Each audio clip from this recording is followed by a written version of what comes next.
Hello, good morning. अभी बज रहे हैं सुबह के 8 और मैं सो के उठ चुकी हूँ। उठे हुए मुझे थोड़े से टाइम हो गए। मेरी बड़ी वाली बेटी को मैंने चाय नाश्ता वगैरह दे दिया है। अभी मैं आई थी किचन में नाश्ता बनाने, लेकिन नाश्ता करने वाले अभी फ्री नहीं हैं। कोई वॉक पे गया, कोई कुछ कर रहा है। तो मैंने सोचा चलो ब्लॉग एडिट कर लेते हैं। वैसे तो बहुत सारे काम हैं, लेकिन मैंने थोड़ा सा टाइम निकाला ब्लॉग एडिट करने के लिए, क्योंकि ये दिवाली की सफाई का ब्लॉग है और 1 हफ्ते पहले का है। अगर अभी मैं नहीं डालूँगी तो दिवाली बीत जाएगी, उसके बाद डालने का कोई मतलब नहीं है।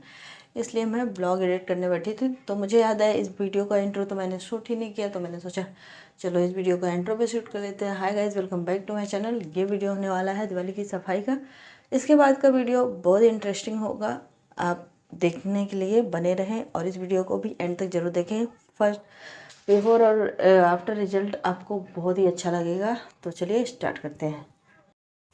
मेरे कमरे की सफाई का और किचन की सफाई का ब्लॉग तो आपने देख ही लिया होगा। मैं हॉल साफ़ करने जा रही थी, तो मैंने सोचा चलो इसकी भी क्लिप छोटी मोटी आपको दिखा देती हूँ। मैं इसका पूरा वीडियो रिकॉर्ड नहीं करूँगी, मैंने बस छोटी मोटी क्लिप्स ही ली हैं।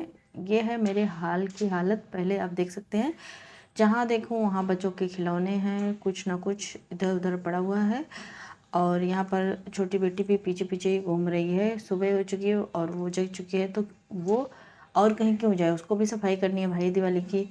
तो कभी झाड़ू लेके जा रही है, तो कभी डस्टिंग वाले क्लोथ लेके भाग जा रही है।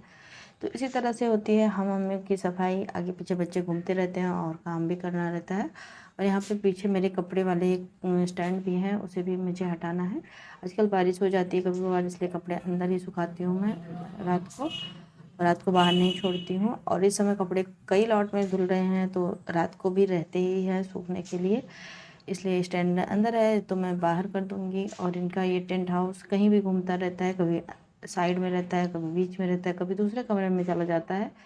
इसको भी मुझे साइड करना है। ये लोग सारी चीज़ें इधर उधर करके रखती हैं। तो सबसे पहले मैंने हॉल के जाले से शुरू किया। जाला तो वैसे बहुत ज़्यादा नहीं, लेकिन जो भी हल्का फुल्का जाला है उसे मैंने झाड़ू की मदद से साफ़ कर दिया अच्छे से। मेरे हिसाब से मैंने हॉल को अभी जस्ट ही साफ़ किया था जब पापा आए थे। 1 महीने पहले डीप क्लीनिंग हुई थी, तो उतनी ज़्यादा क्लीनिंग की ज़रूरत नहीं थी, ऐसा मैंने सोचा था। लेकिन बच्चों ने डिसाइड किया था कि आप ऐसा सोच रहे हो, लेकिन हम ऐसा होने नहीं देंगे।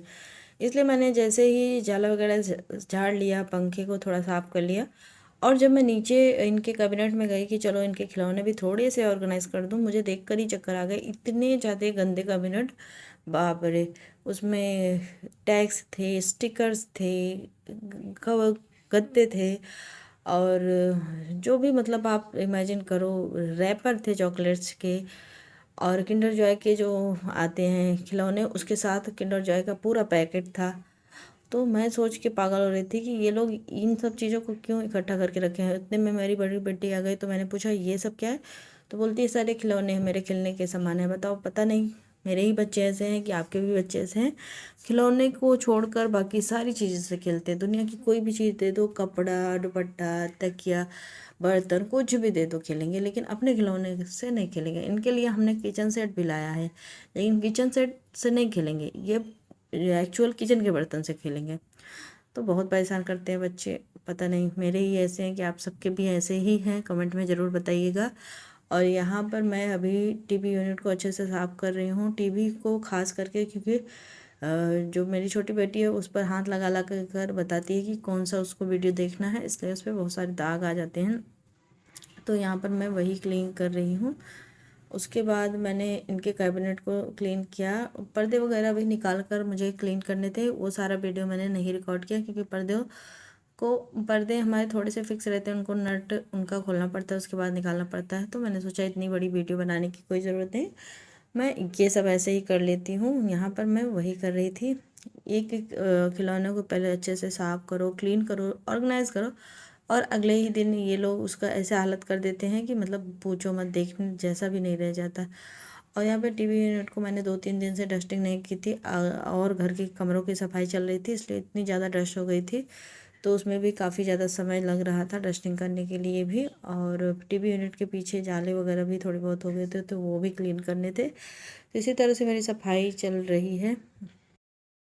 जाला और डस्टिंग करने के बाद जो हॉल का कांच का दरवाज़ा है उसे मैंने अच्छे से क्लीन किया। उसके बाद दरवाज़ों की भी क्लीनिंग की। जो लकड़ी वाले दरवाजे हैं उन्हें सूखे कपड़े से अच्छे से पोंछा। जो भी जाले वगैरह थे जो गंदे भी थे उनको हल्का डैम्प क्लॉथ से अच्छे से क्लीन किया। ये सब करने के बाद मैंने सूर्य को क्लीन किया और सोफे को और पर्दे को निकाल कर धुलने के लिए डाल दिया। मैं अभी आपको रिजल्ट नहीं दिखाऊंगी, रिजल्ट मैं आपको एंड में दिखाऊंगी। मैं आपको बता रही हूँ इसमें काम काम क्या क्या थे। रॉड के ऊपर काफ़ी सारी धूल लगी थी, जो पर्दे होते हैं उनकी रॉड के ऊपर, तो उसे भी मैंने अच्छे से क्लीन किया पर्दे निकालने के बाद। तो ये सारी चीज़ें करते करते काफ़ी समय बीत गया।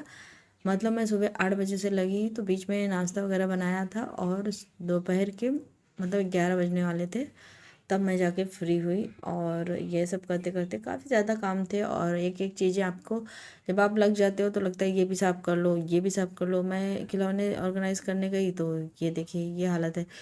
जितने भी अल्फ़ाबेट हैं और शेप के शेप हैं सब कहीं और हैं। और यहाँ पर हॉल मैंने साफ़ कर लिया था, फिर मैं लग गई। ये स्टोर रूम की हालत है, आप देख सकते हैं। आपके घर में भी कोई ना कोई ऐसा कोना होगा कि जब सफाई चल रही हो तो सारी चीज़ें हम एक जगह पर डंप करते जाते हैं।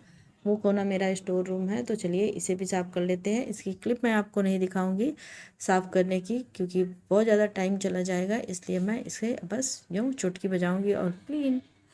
और आप देख सकते हैं ये है मेरे क्लीन स्टोर रूम की हालत। ये किचन से अटैच है, इसलिए काफ़ी यूज़ होता है ज़्यादा। यहाँ पर किचन अप्लायंसेस भी हैं, ये किचन के जस्ट बगल में ही है। तो एक्सटेंडेड किचन भी मान सकते हैं या फिर आप स्टोर रूम भी मान सकते हैं।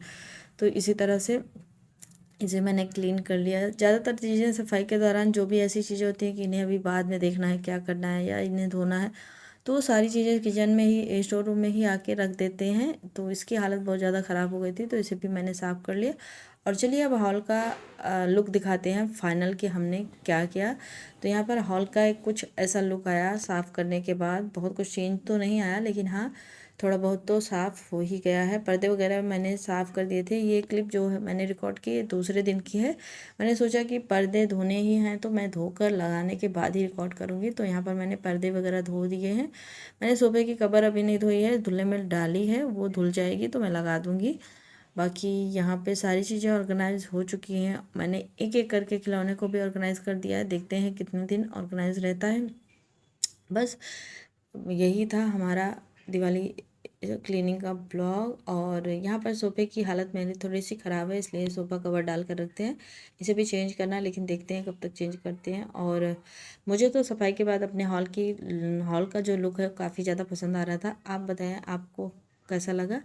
मैंने हॉल में बहुत ज़्यादा कुछ तामझाम नहीं रखा है, लैंप वगैरह, क्योंकि घर में 2 बच्चे हैं और 2 सीनियर सिटीजन हैं, तो इतना स्पेस ही नहीं बचता कि ये सारी चीज़ें करो। लेकिन सादा सिंपल मैंने रखा है।